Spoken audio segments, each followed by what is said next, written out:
प्राणियों में विश्व का विश्व का प्रेम से बोलना, प्रेम भी बोलना, चित्त की वृत्ति को एकाग्र करके बड़े प्यार से बोलना, जन्म जन्मांतरों के मैल को दूर करने के लिए बड़े भाव से बोलना। कीमत क्रिया की नहीं, अब तो इंसान की भावना की कीमत है। और संसार का एक अटल नियम है कि जो भी चीज शुभ भावना से दी जाती है वो पुण्य रूपी टैंकी में सुरक्षित रहती है। भाव से दिया गया थोड़ा दान भी पुण्य रूपी टैंकी में सदा सुरक्षित रहता है। जिस प्रकार धन अगर बैंक में जमा किया जाए तो इंसान क्या कहते हैं, बेफिक्र है, कोई चिंता नहीं। और अगर ऐसे किसी को दे दिया जाए, मिल तो सकता है लेकिन अभी हमें खतरा है। इसी प्रकार से शुभ भाव दिया गया कोई भी कर्म पुण्य रूपी टैंकी में सदा सुरक्षित रहता है। और वो जो पुण्य है दुख के समय एक ऐसा बॉडीगार्ड बनकर हमारी रक्षा करता है। जिस प्रकार देश पर जब कोई शत्रु आक्रमण करता है तो जो मिलिट्री है ना, कैसे देश की रक्षा करती है, अपनी जान कुर्बान करके भी मिलिट्री अपने देश को बचाने का अथक प्रयास करती है। एक और सिद्धांत है जो हम लुटाते हैं, लेकिन शर्त एक है कि शुद्ध भाव से करो। कुभाव से अगर किसी को दान दिया जाए तो क्या कहते हैं, भाई ना दो लेकिन भाव सहित दो। और भाव सहित दिया गया थोड़ा सा दान भी इंसान के जीवन में घोर विपत्ति आ जाने पर भी, बड़ी से बड़ी विपत्ति क्यों ना आ जाए, वही हमारी रक्षा करती है। कैसे बनकर, हमारे जीवन में एक बॉडीगार्ड बनकर हमारी सहायता करता है। आवश्यकता के समय एक गिलास पानी की वो कीमत है जो एक घड़े की बराबरी नहीं कर सकता। भूख लगने पर जो एक बासी रोटे की कीमत है वो ताजे 36 प्रकार के व्यंजनों में भी नहीं है। तो ये इनके प्रकार हैं। हमारे ऋषि मुनि संत महात्मा कहते हैं कि अगर अपने जीवन में आने वाली विपत्तियों से बचना चाहते हो तो दान पुण्य करना शुरू कर दो। किस चीज का दान? एक तो दान वस्त्रों का दान होता है, एक उससे भी बड़ा दान होता है विचारों का दान। और अगर तुमने दान करना शुरू कर दिया तो विपत्ति जो है कभी भी दान की दीवार को लांघ नहीं सकती है, वो कभी भी अंदर प्रवेश नहीं करेगी। दान रूपी द्वार एक ऐसा दरवाजा है जो आने वाली विपत्ति को फांदेगा नहीं। इसी प्रकार से एक सेठ के पास करोड़ों की धन संपत्ति, आप जानते हैं जहां पर धन होता है ना, वहां ना साधनों की कमी रहती है और ना ही ऐशो आराम की। साधनों की भी कमी नहीं रहेगी पैसे वाले व्यक्ति के पास, और ऐशो आराम की कमी नहीं। सेठ सिपाही के जीवन में बहुत सुख आनंद था, आनंद नहीं था, ऐश आराम तो थी लेकिन सुख और आनंद नहीं था। इसलिए कहते हैं कि अगर तुम्हारी प्रारब्ध में जो लिखा है आनंद है तो मिलेगा। धन बहुत कुछ है लेकिन धन ही सब कुछ नहीं है। सेठ चेतानी सोचते थे कि क्या करें, 3 बेटियां तो हैं लेकिन हमारे घर कोई बेटा नहीं, और पुत्र भाव के कारण हर समय भविष्य की चिंता उन्हें सताती थी कि इतनी हमारी संपत्ति है, जायदाद है, क्या करेंगे, इसका उत्तराधिकारी कौन बनेगा। एक व्यक्ति ने उन्हें कहा कि अमुक स्थान पर एक महात्मा उच्च कोटि के सिद्ध महापुरुष है, उनके पास जाओ। शायद चल कर गए। जब वहां पर पहुंचे तो संत के हित की कृपा से समय आने पर उनके घर एक पुत्र रूपी रत्न का जन्म हुआ। पूरे परिवार में खुशियां ही खुशियां छा गई। आजकल तो लड़की लड़के में भेद नहीं कहते, लेकिन उस समय लड़के की बहुत कीमत मानी जाती थी। 3 लड़कियों के बाद जिसके घर एक पुत्र रूपी रत्न पैदा हो, आप अनुमान लगाओ कि उस घर में कितना आनंद बरस रहा होगा। चारों तरफ से खुशियां ही खुशियां। अब सेठ ने सोचा कि धन की तो कमी है नहीं। एक प्रकार जोशी को अपने घर में बुलाया और पूछा कि मेरे पुत्र का भविष्य कैसा है। जोशी ने अपने पंचांग के आधार पर बेटे की जन्म कुंडली तो बना दी। ग्रह और नक्षत्रों की गणना में वो इतने खो गए, उनके चेहरे का रंग फीका पड़ गया। कुछ समय के लिए उनकी वाणी वो खो गई, स्तब्ध होकर बैठे हैं। कहते हैं ना, जैसे कोई व्यक्ति बुत बनकर बैठ गया। पंडित जी, सेठ जी बार बार पंडित जी से पूछने लगे, कहो तो सही, कारण क्या है? कोई ना कोई कारण तो होगा। तो पंडित जी ने कहा, सेठ जी, जहां तक मैं अपने पुत्र के बुद्धि का, गुणों का, दान पुण्य का प्रश्न पैदा होता है, आपका पुत्र आपसे भी 100% बढ़कर आगे होगा। परंतु कहा, लेकिन सेंटेंस को पूरा नहीं किया। सेठ जी समझ गए कि कोई ना कोई गड़बड़ जो है अवश्य। आश्वासन दिया सेठ ने, पंडित जी जो भी बातें बताते क्यों नहीं, इसमें आपने तो कुछ करना नहीं, जो भाग्य में लिखा है वही तो आप बताओगे। घबराने वाली कोई बात नहीं, मैं आपसे कुछ नहीं कहूंगा, आप चिंता ना करें और निश्चित होकर मुझे सारी बात बतला दें। तो पंडित जी बड़ी कठिनाई से साहस किया, 90 धुले शब्दों में कहा कि सेठ जी मैं क्या कहूं, मेरी जबान चल जाएगी।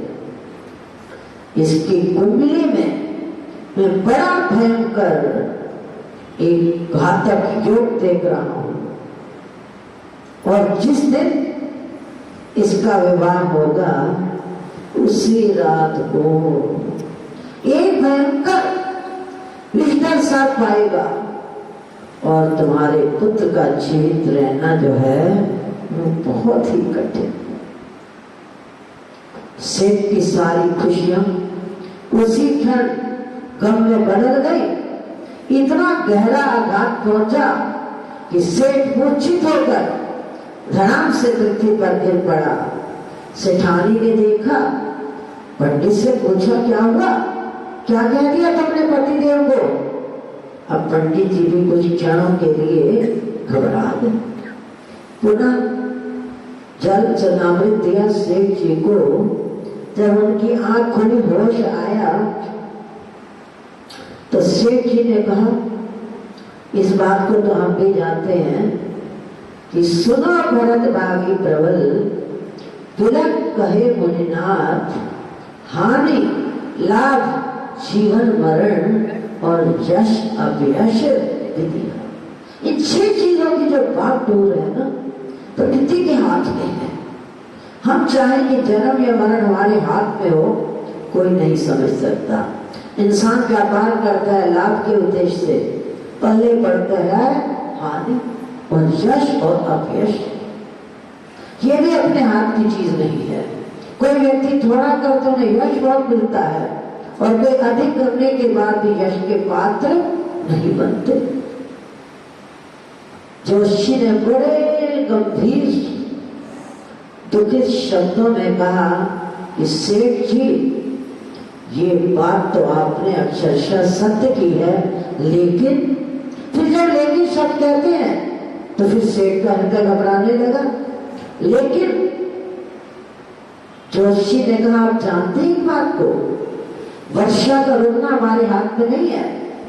आप जानते हो कि वर्षा को हम नहीं रोक सकते, लेकिन छतरी का सहारा लेकर हम वर्षा से बच तो सकते हैं। हाँ, ये बात तो ठीक है, वर्षा का रोकना हाथ में नहीं। कोट पहनकर अपने आप को वर्षा से बचाया तो जा सकता है। जब ये बात सेठ जी ने सुनी तो मन को थोड़ा ढाढ़स मिला, धैर्य प्राप्त हुआ। तो सेठ जी कहते हैं, पंडित जी अब आप ही कोई युक्ति बता दो, कोई कारण बता दो जिससे हम वो करें और हमारा बेटा जो है वो जीवित रह सके। जोशी ने कहा, जानते हो ये जो समय का चक्र है ना, बड़ी तीव्र गति से चलता है। आज कभी कभी परसों की बात है, सोच रहे थे कहाँ जन्म हुआ, बचपन बीता, फिर किशोरावस्था आ गई, युवावस्था आ गई। आज वो स्थिति है शरीर की। सुनते थे बुजुर्गों के मुख से कि हमारे घुटने दुख रहे हैं, कमर दुख रही है, लेकिन आज जब अपने ऊपर वो जीवन में घटनाएं घटित होती हैं तब समझ आती है कि वास्तव में हमारे जो बुजुर्ग कहते थे वो सत्य ही। क्यों? क्योंकि आज अपने ऊपर आई है। जब तक अपने ऊपर कोई बात नहीं आती तब तक समझ भी नहीं। वही बात हम दूसरे के लिए गर्व सिद्ध करते हैं, जब अपने पेश पड़ती है तो वही काम हम स्वयं। समय का चक्र बड़ी तीव्र गति से घूमने लगा। सेठ के घर में तो प्रसन्नता का वातावरण था, और वो जो पुत्र था ना, इतना रूपवान, इतना गुणवान कि थोड़े ही दिनों में जो बालक बड़ा होने लगा, कुछ ही वर्षों में उसने अपने रिश्तेदारों को, गांव वालों को, सब अड़ोसी पड़ोसी उस बालक से प्यार करने लगे। कुछ समय बीता। एक दिन सेठ जी बड़ी चिंतित मुद्रा में बैठे थे। सेठानी ने पूछा, क्या बात है? कोई बात नहीं, आखिर गम को कब तक छिपाया जा सकता है। सेठानी के बारंबार आग्रह करने पर सेठ जी ने सारा जो वृत्तांत था वो बता दिया।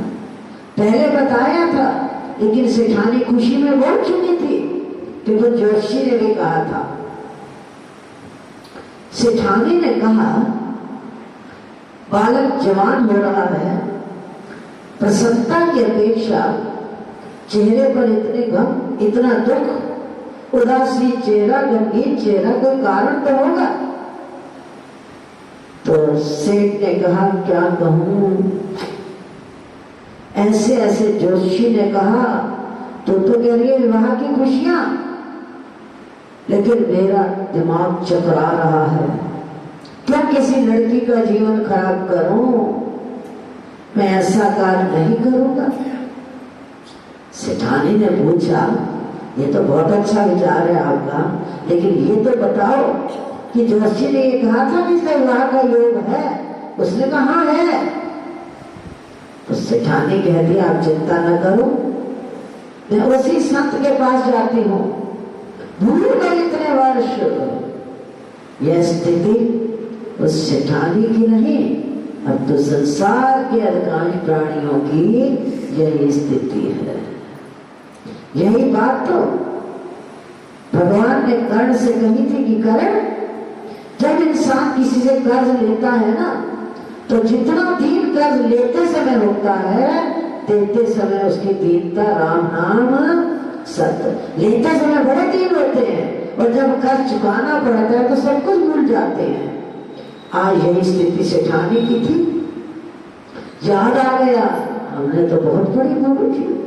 जिस संत की कृपा से हमारे घर पुत्र रूपी रत्न पैदा, उसे बुला दिया हमने। चले मैं जाती हूँ संत के पास। संत तो फिर भी दयालु होते हैं। उनका हृदय मक्खन से भी कोमल है। कोमल चित अति दीन दयाला, कारण बिनु रघुनाथ कृपाला। वो तो है तो कृपा करते हैं। संतों के पास ऐसे पुकार की, अपनी व्यथा को व्यक्त किया, तो संतों ने कहा देवी चिंता न करो, हमारा जो धर्म है हम अपना कर्म पूरा करेंगे। तुमने अपना धर्म निभाया नहीं निभाया ये तुम्हारा कर्म है, लेकिन मैं अपना कर्म पूरा करूंगा। शरण में आई हो तो मैं कोई न कोई युक्ति जो है वो अवश्य बताऊंगा, क्योंकि वर्तमान भावी विपत, वर्तमान भावी विपत संत सेवते नाश। ये जो भावी होती है ना, एक होती है साधारण भावी, एक होती है तीव्रतर भावी, और एक होती है तीव्रतम भावी। लेकिन ये जो साधारण भावी होती है, साधारण होनी होती है, वो संत की सेवा से टल जाती है।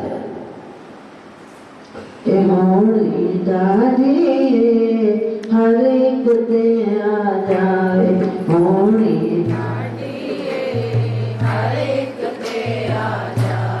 होनी डाली हर एक ते आ जावे, होनी हर एक ते आ। सबके ऊपर आ सकती है। सत्यवादी राजा हरिश्चंद्र जैसा पर आ गई, राजा तन पर आ गई। कहाँ तो राजा और कहाँ तन पर पहनने कोई फटी लील, एक धोती। ये क्या है? भावी नहीं तो और क्या। संत ने कहा देवी एक काम करो, संत की सेवा तो करो ही सही, लेकिन उसके बस हो गया, लेकिन उसके साथ साथ एक काम और करो। तो क्या है? कोई भी दुखी आ जाए, परिचित या अपरिचित, तुम सबकी दुआ लेना सीख लो, सबकी। अब स्वार्थ के वशीभूत इंसान क्या नहीं करता? आज स्वार्थ था, सबके साथ पड़ोस पड़ोस करीब कुछ आश्रम आश्रम जहां जहां जाकर सबकी सेवा करने लगी। संत की सेवा तो करती ही थी। धीरे धीरे दिन भी आ गया जहां पर धन होता है ना, वहां विवाह होने में कोई देरी भी नहीं। और यहाँ पे तो तीनों चीजों का संगम था, रूप गुण और धन। जब तीनों का संगम हो गया तो विवाह होने में समय न लगा, बड़ी धूमधाम से विवाह किया जा रहा है। पुत्र का जीवन, माता पिता शेख शिठानी के मन में भय है। शादी हुई, जब डोली चलकर आई, पुत्र तो घर में आई, तो प्रथम ही रात्रि को शेख जेठानी बड़े चिंतित हैं। जब तक कानपुर में कहीं कोई दबी नहीं छोड़ी थी। कहते हैं ना बुजुर्ग, हफ्ता गिफ्ता कम आंधे, कहते हैं हफ्ता गिफ्ता कम आंधे।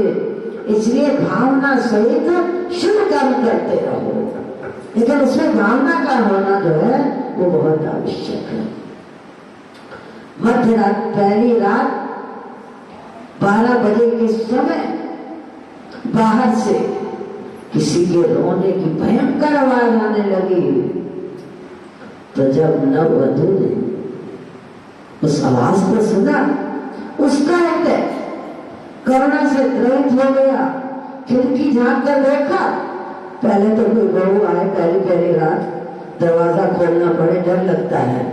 लेकिन धन्य है वो नवविवाहिता पुत्र वधू जिसने साहस किया, खिड़की को खोलकर देखा।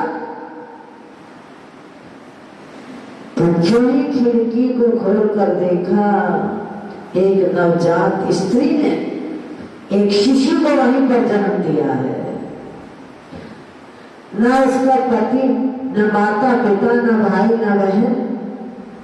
अभी मैं सोच रही है कि ऐसी स्थिति में कहाँ जाऊं न घर है, न घाट है, न अन्न है, न वस्त्र है। नववधू ने तुरंत ही पति को साथ लिया, सारे के सारे साधन जो उसकी आवश्यकता के थे, इकट्ठे धन की तो कमी थी नहीं, इकट्ठे करके उस अस्थायी स्त्री के पास गई, जो खान पान की आवश्यकता थी उसी समय तैयार किया और उसे जाकर देने लगी। तो उस स्त्री ने कहा, जो बात दवा से बन न सके वो बात दुआ से होती है। जब मुर्शिद कामिल मिलता है तब बात खुदा से होती है। नववधू ने कहा, देवी वो तुझे क्या दो इस वक्त, मेरे पास तो कुछ है भी नहीं। तो पुत्र वधू ने उत्तर दिया, आपके पास तो बहुत कुछ है, कैसे कह दिया कि मेरे पास कुछ नहीं है। दुनिया में आशीर्वाद से बड़ी और कोई दूसरी वस्तु नहीं। तो क्या बेटी सदा सुहागिन रहो, आशीर्वाद तो मिल गया। अब इधर से विधि का विधान उसे कौन माने? आखिर उसके शुभ कर्मों ने, दान पुण्य ने, जब तप ने, संयम सिमरन ने उसका साथ दिया। बेटी अखंड सुहागवती बने रहो। जो ही वो डॉक्टर अपने घर में करने लगी, क्या हुआ?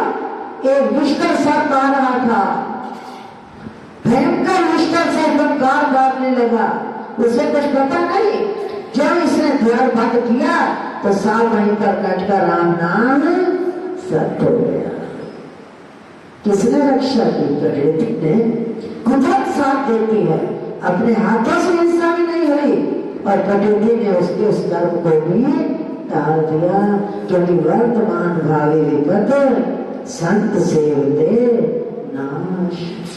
शेषतानी सारी की सारी घटना देख रहे हैं, रोम रोम से भजन कर रहे हैं। भजन किया नहीं जाता, दुख के समय तो रोम रोम से भजन होता है। इसलिए कहते हैं कि दुख में ईश्वर की विशेष कृपा है। हमें समझना है वो कलम बैठा है, लेकिन उसकी होती छिपी हुई कृपा है। सुख में तो कहते हैं बड़ी कृपा है, लेकिन जब दुख आता है तो परमात्मा की, प्रकृति की एक छिपी हुई कृपा होती है। शेष सेठानी जब इस घटना को गुप्त रूप से देख रहे थे तो कहने लगे, दाता तेरा शुक्र है, धन्यवाद संत। इसीलिए कहते हैं कि संत के हक की कृपा बरसती है जीव के ऊपर, लेकिन कब बरसती है? संत हृदय नवनीत समाना, और कहा कविन पर कहा न जाना। ऐत की कृपा के द्वारा उनकी जो भाभी थी वो वहां से तक। तो किसी ने पूछा जब बात दो उस प्रकृति के हाथ में है फिर वो कैसे बचा? तो महापुरुषों ने कहा, ये हमें संत शिक्षा देते हैं, सिखाते हैं कि योग तो नहीं था, लेकिन उसके शुभ कर्मों ने, उसके सत्कर्मों ने उसके श्वासों को बढ़ा दिया, आयु को बढ़ा दिया। श्वास गिनती के होते हैं, तभी तो कहते हैं पाप करने से श्वास ज्यादा चलते हैं। बैठक 12, चलत 18, सोच जाए 24, मध्य मास और पाप जाए 36। अगर पाप करोगे तो तुम्हारे श्वास जल्दी खर्च होंगे। तो श्वास तो गिनती के होते हैं, लेकिन उनके शुभ कर्मों ने उनके श्वासों को उतना रखा, लेकिन आयु को उन्होंने बढ़ा दिया। और जब हम किसी की दुआ लेते हैं ना, आशीर्वाद लेना बहुत आवश्यक है। किसी की बद्दुआ मत लो, आशीर्वाद लो। ऐसा कर्म मत करो जो दूसरे की बद्दुआ तुम्हारे लिए खड़ी हो। अगर बद्दुआ लेंगे तो वो बस आप जानते हैं कि उसकी सजा कितनी भयंकर है। हाथ का दिया हुआ दान आता है आगे। बोल श्री सद्गुरु हरिया